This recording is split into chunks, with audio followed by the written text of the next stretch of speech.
Hello friends, welcome back to my channel. आज के इस वीडियो में हम सीखने वाले हैं 38 साइज़ में कटोरी ब्लाउज़। तो चलिए उसकी मार्किंग देख लेते हैं। तो आपकी जो भी लेंथ हो उसमें आप 1 इंच ऐड करके ही लीजिएगा। मेरी टोटल लेंथ मुझे चाहिए 13.5 इंच और तो मैं यहाँ पे ले रही हूँ 14.5 इंच पे। फिर यहाँ पे हम इस लाइन को स्ट्रेट कर लेंगे। अब हम अपनी मार्किंग करना शुरू करते हैं। तो इसके लिए मैं शोल्डर ले रही हूँ 5.25 इंच और हम आर्म होल ले रहे हैं 5.5 इंच। उसके बाद हम इन दोनों लाइन को स्ट्रेट कर लेंगे। यहाँ पे हम ये जो स्ट्रेट लाइन दे रहे हैं, ये स्ट्रेट लाइन हमारे चेस्ट के लिए भी हो जाएगी।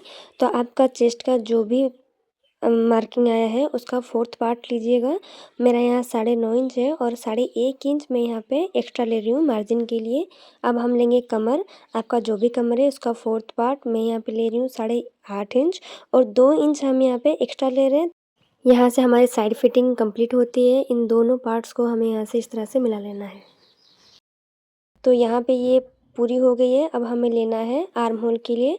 आर्म होल के लिए हम यहाँ कॉर्नर से 1 इंच में मार्क करेंगे। उसके बाद यहाँ नीचे से हमें इसका सेंटर पार्टीशन निकालना है और ऊपर से भी सेंटर पार्टीशन निकालना है। इसे मार्किंग करना बहुत आसान होता है। उसके बाद यहाँ से हम 1/2 इंच नीचे कर लेंगे। ये 1/2 इंच नीचे इसलिए कर रहे हैं ताकि आर्म होल में झोल ना आए।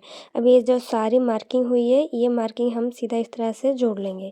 तो ओवरऑल हमारी यहाँ पे जो मार्किंग है ये कंप्लीट होती है। इससे अगर आपके पास फ्रेंच कर्व नहीं भी है तो भी ये काम ईज़ी हो जाता है। तब गला ले लेते हैं। गला है हम ले रहे हैं 2 इंच। इसका लेंथ मैं ले रही हूँ 7.5 इंच। अगर आपको ब्रॉड थोड़ा सा कम चाहिए तो आप 7 ले सकते हैं और इसका विड्थ मैंने नीचे से लिया है 2.5 इंच। अब इन सारे पार्ट्स को हम इस तरह से जोड़ लेंगे। उसके बाद आपको जो भी शेप पसंद हो आप वो दे सकते हो। मैं यहाँ पे नॉर्मली राउंड शेप में इस ब्लाउज़ को कंप्लीट करने वाली हूँ। अब बारी है नीचे बेल्ट की। बेल्ट के लिए मैं ले रही हूँ 3.5 इंच। उसके बाद हम 3-3 इंच पे ही मार्क करेंगे और उसके बाद हमें यहाँ पे एक स्ट्रेट लाइन बना लेना है। ये स्ट्रेट लाइन होने के बाद अब कटोरी की मार्किंग मैं यहाँ पे ले रही हूँ 5.5 इंच की कटोरी।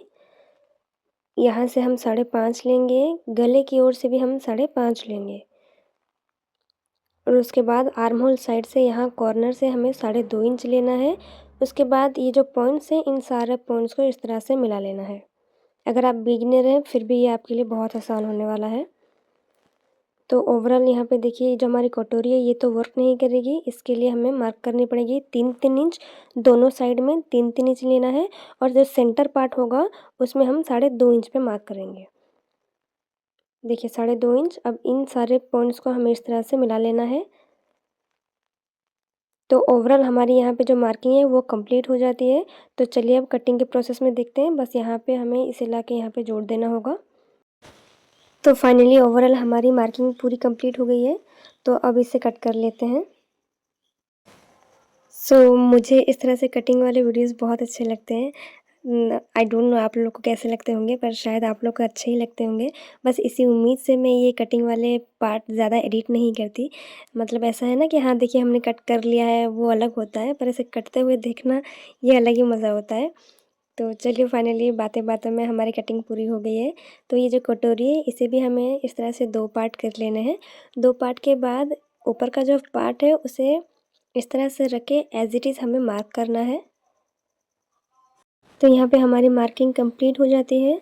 उसके बाद हमें यहाँ से एक्स्ट्रा लेना होगा। इस साइड से हम 1 इंच लेंगे और यहाँ पर से भी हमें 1 इंच लेना होगा और ऊपर के साइड से हमें 1/2 इंच लेना है और यहाँ से भी 1/2 इंच ही लेना है।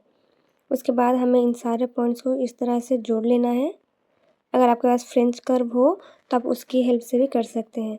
उसके बाद हमें यहाँ नीचे से लेना है। थोड़ा कपड़ा कम पड़ रहा है मुझे नीचे से। तो ओवरऑल हमें यहाँ 0.75 जितना लेना होगा। उसके बाद ये जो दोनों कॉर्नर हैं यहाँ थोड़ा सा अच्छे से पॉइंट नहीं हुआ शायद, अभी सही लग रहा है।